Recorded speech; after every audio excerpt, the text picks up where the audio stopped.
चतुरान् पयः चातकस्त्री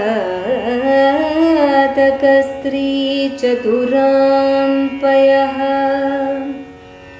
कणान् याचते जलधरं पिपासया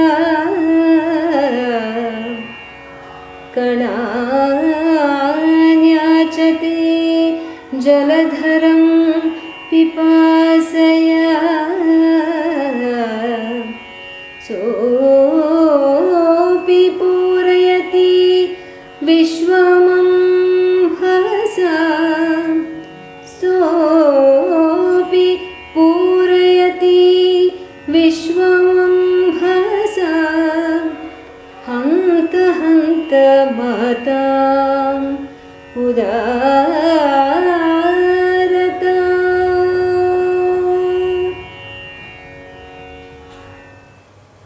ಸಜ್ಜನರು ಇಷ್ಟು ಕೇಳಿದರೆ ಅಷ್ಟು ಕೊಡುತ್ತಾರೆ, ಇದು ಅವರ ಔದಾರ್ಯ ಎಂದು ಈ ಸುಭಾಷಿತದ ಸಂದೇಶ. ಚಾತಕ ಪಕ್ಷಿ, ಅದಕ್ಕೆ ಗಂಟಲಲ್ಲಿ ತೂತು, ಬಾಯಿಯಲ್ಲಿ ಕುಡಿದ ನೀರು ಗಂಟಲಿನ ತೂತಿನಿಂದ ಹೊರಬರುತ್ತದೆ. ಹೀಗಾಗಿ ಅದು ತನ್ನ ನೀರಡಿಕೆಯನ್ನು ತೀರಿಸಿಕೊಳ್ಳಲು ಬೇಸಿಗೆಯಲ್ಲಿ ನೀರು ಕುಡಿದು ಪ್ರಯೋಜನವಿಲ್ಲ, ಕುಡಿದ ನೀರು ಮತ್ತೆ ಹಿಂದಕ್ಕೆ ಬರುತ್ತದೆ. ಹೀಗಾಗಿ ಚಾತಕ ಪಕ್ಷಿ ಮಳೆಯನ್ನೇ ಕಾದಿರುತ್ತದೆ.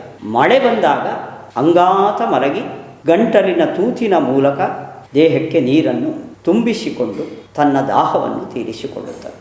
ಹೀಗೆ ಮಳೆಗಾಗಿ ಕಾದಿರುವ ಪಕ್ಷಿ ಚಾತಕ. ಆ ಮಳೆಯಿಂದ ಅದಕ್ಕೆ ಸಿಗುವ ಉಪಕಾರ ಎಷ್ಟು? 4 ಹನಿ ನೀರು. ಪುಟ್ಟ ಹಕ್ಕಿಯ ಹೊಟ್ಟೆ ತುಂಬಲು ಬೇಕಾದ ನೀರನ್ನು ಅರಸಿ ಚಾತಕ ಪಕ್ಷಿ ಮೋಡವನ್ನು ಬೇಡುತ್ತದೆ. ಆದರೆ ಮೋಡದ ಔದಾರ್ಯ 4 ಹನಿ ನೀರಲ್ಲ. ಚಾತಕ ಪಕ್ಷಿ 4 ಹನಿ ನೀರಿಗಾಗಿ ಮೋಡವನ್ನು ಬೇಡಿದರೆ ಮೋಡ ಇಡೀ ಭೂಮಂಡಲವು ಒದ್ದೆಯಾಗಿ ಹರಿಯುವ ಪ್ರವಾಹವನ್ನು ಕೊಡುತ್ತದೆ. ಇಲ್ಲಿ ನಾವು ನೋಡಬೇಕಾದ್ದು ದೊಡ್ಡವರ ಸ್ವಭಾವ. ನೀವು ಇಷ್ಟು ಕೇಳಿದರೆ ಮೊಗದಷ್ಟು ಕೊಡುವಂಥದ್ದು. ಮೋಡವನ್ನು ಚಾತಕ ಕೇಳಿದ್ದು ತನ್ನ ಪುಟ್ಟ ಹೊಟ್ಟೆಯ ಬಾಯಾರಿಕೆಯ ಶಾಂತಿಗಾಗಿ 4 ಹನಿ ನೀರನ್ನು. ಆದರೆ ಮೋಡ ಕೊಟ್ಟಿದ್ದು ನೀರಿನ ಪ್ರವಾಹವನ್ನು. ಸಜ್ಜನರ ಸ್ವಭಾವ ಹೀಗೆ.